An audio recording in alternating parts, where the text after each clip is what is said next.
Hey, everyone. Josh Matthews Morgan here, and I want to talk about confidence today. And this is a subject I see a lot being talked about a lot on the interwebs and all these places. And I see a lot of really complicated advice being given on the subject of how do you get your confidence back if you've taken a hit to your confidence. Things like, well, you got to upgrade your whole identity. You got to do all these different tactics. You got to meditate every day. You got to do everything.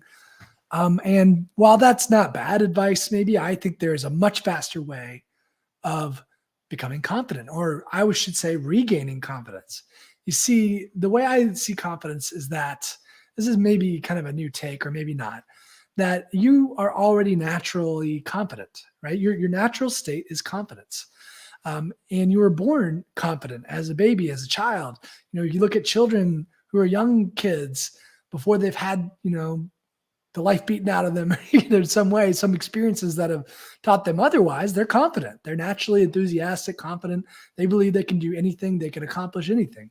And it's only later in life, once they've had some experiences that have caused their confidence to get shaken, that they start to lose that sense of confidence. Now, sometimes, in fairness, some kids are born into households where they lose it very early from a young age. But regardless, your natural state is confidence. And I want to give a quick analogy to that I think is a cool thing that explains it. Like, you think about like a wine cork, like any kind of cork. Um, its natural state, if you put it in water, its natural state is to float to the surface. A cork will naturally bob to the surface. It's buoyant, right? But what if you were to take that cork and hold it below the surface, right? It wouldn't be able to come up. It wouldn't be in its natural state. You see, the negative beliefs and experiences that we've had in our lives are like that fist that's holding the cork underneath the surface. And the fastest way to get it to come back up to the surface, the cork, is to let it go, right? Likewise, the fastest way to become confident is to let go of the negative beliefs keeping us from our natural inborn state of confidence. So, it's really not as complicated as that sounds. By the way, this is live, so if you want to throw down a hashtag live or hashtag replay in the comment section, that helps me get the video out to more and more people. If you like this message, of course. But yeah, so your natural state is confidence, and the fastest way to get to that confident state again is to delete the beliefs that are keeping you from feeling confident.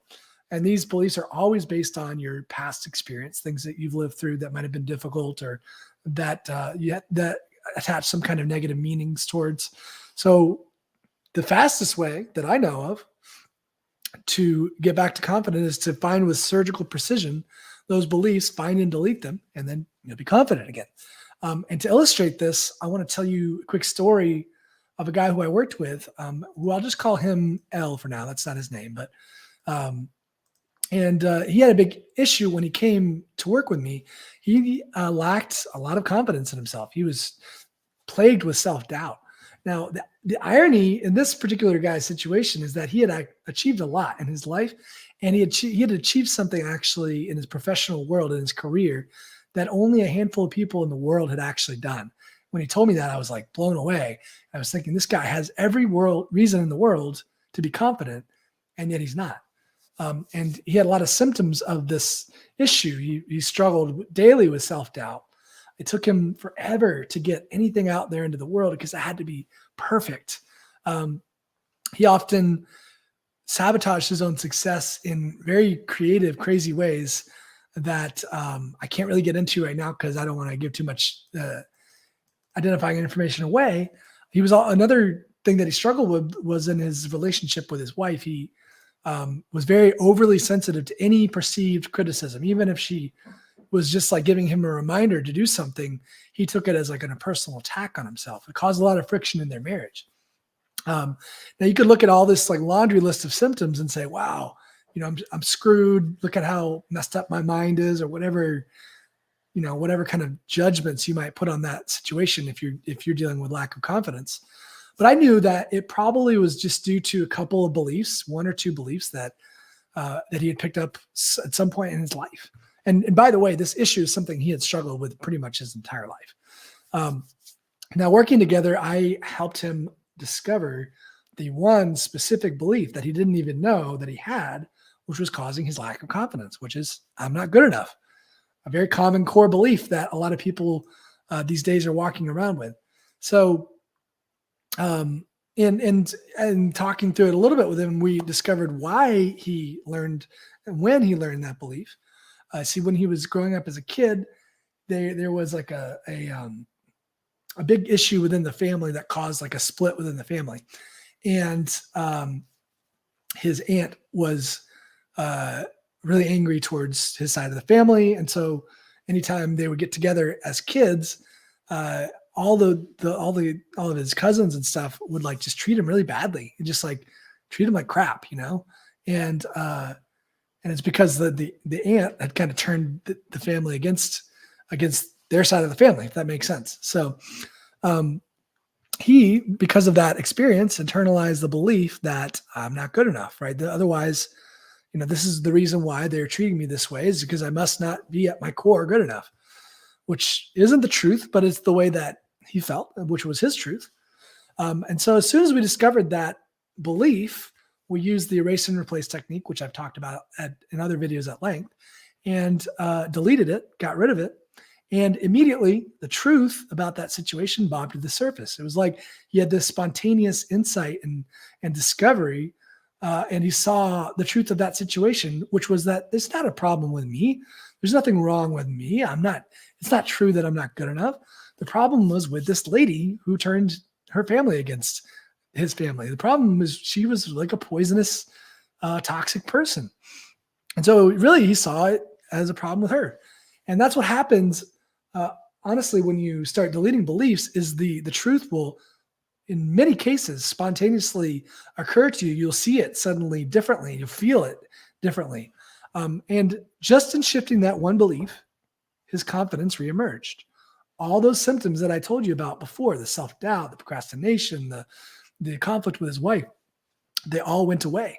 It was like that cork that he had been holding down for so long, that natural confidence finally bobbed to the surface, and he was able to feel it, really feel it and see it again. Now, in his case, there was that sudden change, and it was really only that one belief that we needed to work on to shift it. But sometimes you have multiple beliefs, multiple experiences that you need to shift in order to regain that sense of confidence. But I promise you, it's a much faster journey than you think it might be. And especially if you have someone to guide you along the way and discovering the beliefs and shifting them, right? So if you want some help doing that, that happens to be what we specialize in. We specialize in helping you uncover those limiting beliefs that are keeping that cork held underneath the surface, keeping confidence away from you, and deleting them so that you regain your natural sense of confidence and ease and excitement about whatever, about your life, about your business, everything. And I really believe that confidence leads to success. It's not really the other way around. Of course, having success can increase your confidence, but it's like a, cart before the horse, chicken before the egg thing. If you don't already have confidence, then you're not going to be as successful as you could be, for sure, because you'll always have that cork held underneath the surface. So I truly believe that everyone deserves to be confident. Everyone deserves to feel that sense of confidence. And so if you want some extra help doing that, reach out to me. Shoot me a message. Ask me about our Mindset Mastery Coaching Program, which is our flagship program that helps you get everything back on track on an emotional level so quickly. It helps you uncover those specific beliefs, helps you shift those beliefs so that you no longer feel the self-doubt, the nattering voice of like anxiety and worry and stuff like that. That's the stuff that keeps us from really moving ahead with our lives. So I'm going to throw a link. Also, if you're interested in just a free chat with me to see if that program is right for you, or for any of our other tools and resources are right for you, I'll throw a link in the chat for you to sign up for a free breakthrough session with me. I love meeting new people. I love chatting with people about this stuff, regardless of whether you want to become a client or not. So cool. I think this video has run on long enough, but be the cork. Yeah, let go of that cork, get your confidence back, and you'll be amazed at the kind of results you can create in a short period of time once you got that restored. All right, we'll see ya.